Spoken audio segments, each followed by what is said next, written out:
3 days na to mula na mag-open. So ngayon titikman naman natin kung ano yung lasa ng Jollibee. Right now mahaba pa po yung pila. 3 days na siya pero mahaba pa po yung pila. Actually maraming mga ibang lahi ang nako-confuse. Tinatanong kung bakit daw mahaba tong pila namin dito. So sabi namin na kumida para Pilipina itong Jollibee na. So tara guys, magantay pa tayo ng isang oras pa siguro kasi nga sobrang haba ng pila. So wala tayong matanong na mga kababayan na Pinay kung ano ba yung feedback nila. Actually marami na kaming nabasa na feedback through Facebook. Kaya lang gusto na rin namin itry kung ano ba yung lasa nito para sa Pilipinas. Tara! Guys, malapit na tayo. Nandito na tayo sa Bukana. Kaya lang of course, kailangan pa na tayo magantay ng mga isang oras kasi sobrang dami ng tao sa labas, sa loob.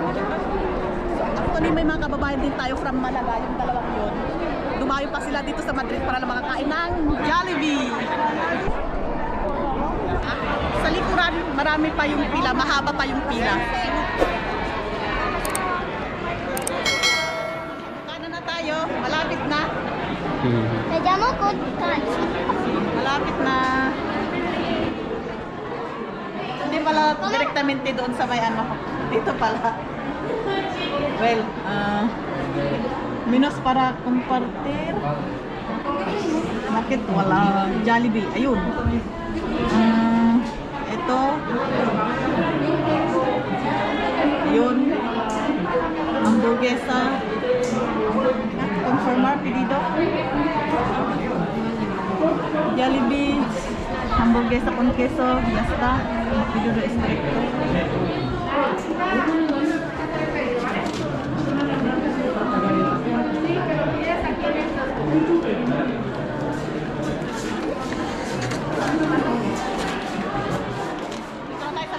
Pipila tayo ulit.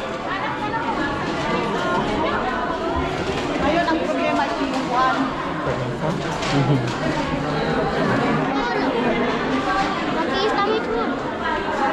Ayun.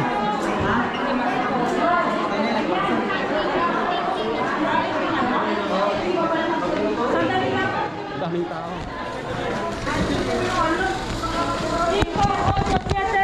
Parang hindi.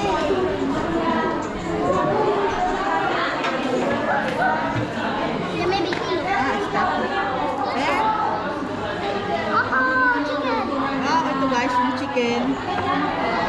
So yung spaghetti. Wala kasi yung parang sa Pilipinas na yung spaghetti na kasali na yung ano yung chicken. Hindi namin alam kung bakit. So separate siya. Well, parang amoy ano din, amoy Pinas. Well, let's try kung lasang Pinas na. Kasi marami nag-complain eh. Okay din. Okay siya. Hindi naman yung tipong yung complain ng iba nating kababayan. Okay rin. Kulang lang siguro siya ng sauce. Pero mas uminos. Gusta? Gusta? Abe? Ito na ang chicken. Wala nga lang ano. Ito na. Wala tayong ano eh. Masarap din siya.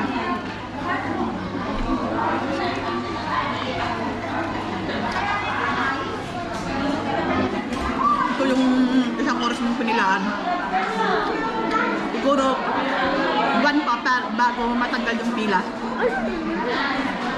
Magkahalos lahat na is nakakain na. Alam lang lasa.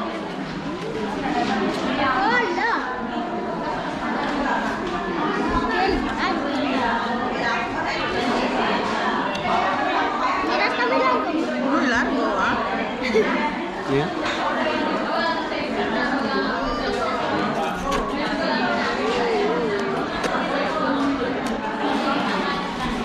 Yung gravy nga lang talagang nagpasarap na.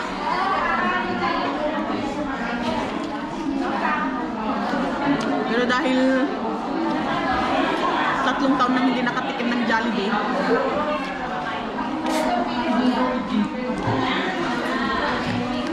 Jollibee pa rin.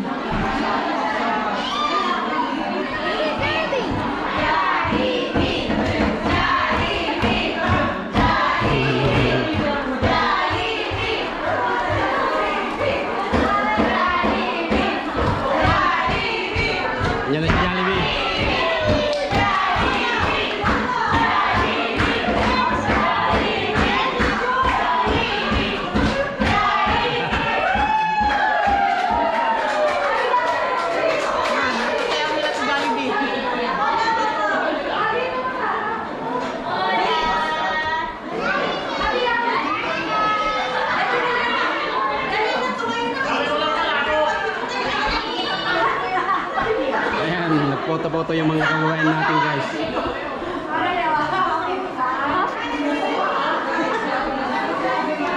One, two, three.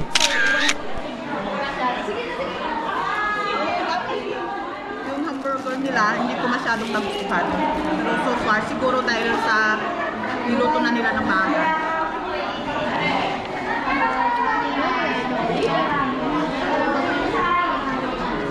Ito talaga gravy ang nagpasarap talaga sa ano. Kasi kung titignan mo, dry kasi yung chicken. Ito. Yan. Dry siya. Mainit pa naman siya, guys. Pero dry talaga siya. So, kaganahan na lang may gravy. Kasi kung walang gravy, tigas talaga. Pero masarap din siya. So, yung kinapay nila is matigas. Yun yung karamihang feedback ng ating mga kababayan. Pero so far, yung karne okay naman siya.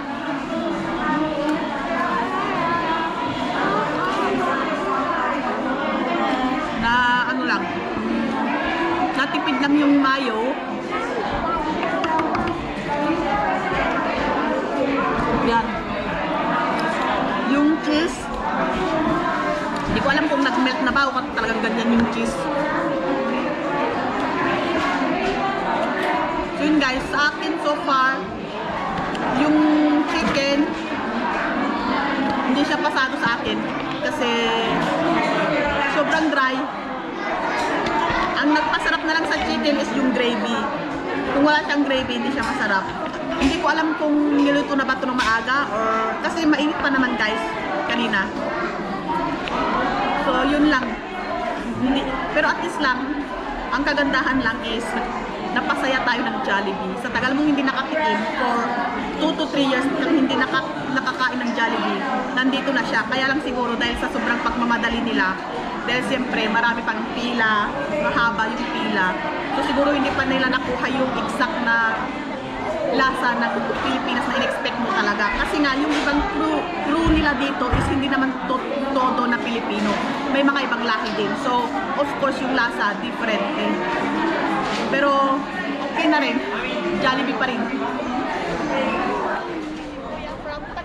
I'm from Marikina. Marikina po pala si Kuya. So, itatanong lang po namin Kuya kung ano po yung feedback niyo dito sa bagong Jollibee. Well, ang feedback ko dito sa ating Jollibee, okay sana. Kaya lang, sa dami ng taong kumakain, minamadali nila yung pagkain, lumalabas, hindi masarap.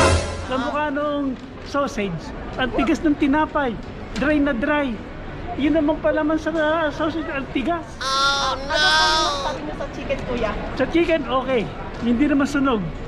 Pero dapat huwag masyadong dahil medyo nagiging dry.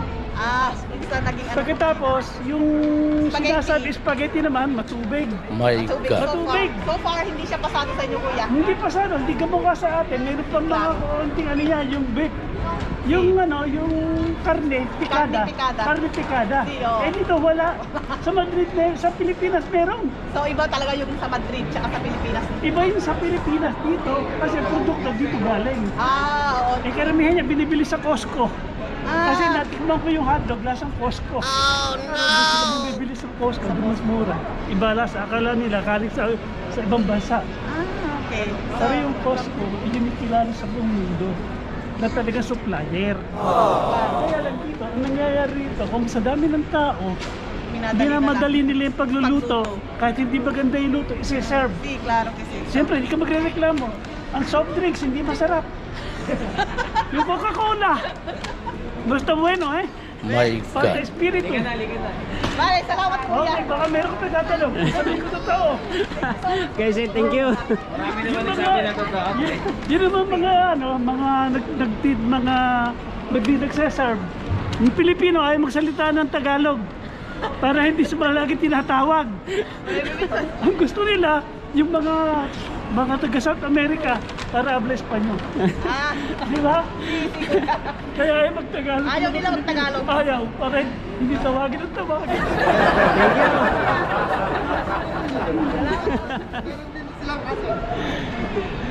Kuya, pwede ba interview kunti lang?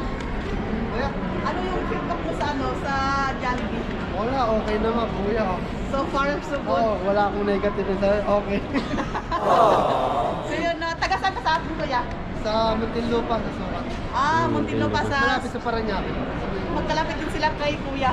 Sige, thank you. So far okay din yung feedback ni kuya. Thank you. So iba-ibang lasa, iba-ibang kababayan. So sana lang, tapos uwi na tayo. So ano po yung lasa ninyo sa Chicken Joy? Ay, masarap yung Chicken Joy. Oh, the best yun. The best. Yung yung spaghetti po. Yung spaghetti okay, lasang Philippines din. So kahit pa paano nabisan din yung ninyo sa Sa favorite namin na Jollibee, ngayon talaga pipilihan natin ang Jollibee para makakain tayo ng Jollibee. Pero okay naman. So far, okay naman yung feedback ba? Kaso wala pang ganong masyadong menu, puro chicken, wala. Chicken, spaghetti. Spaghetti. Maraming salamat Thank sa you, bayan. thank you. Thank you so much. Guys, yung experience natin sa Jollibee, sa famous na Jollibee. So naka-interview din tayo ng ating mga ibang kababayan kung ano yung experience nila or feedback nila sa Jollibee. So yung feedback ni Kuya kanina is totoo naman talaga na yung lahat ng kumida dito, yung pagkain nila dito na isinurb is dito talaga lang nila binili. So far, yung ini-expect natin ibang kababayan na yung lasang Pilipinas, hindi mo nakuha. Pero meron din naman na nasarapan, na-satisfied kung ano yung lasa ng Jollibee dito.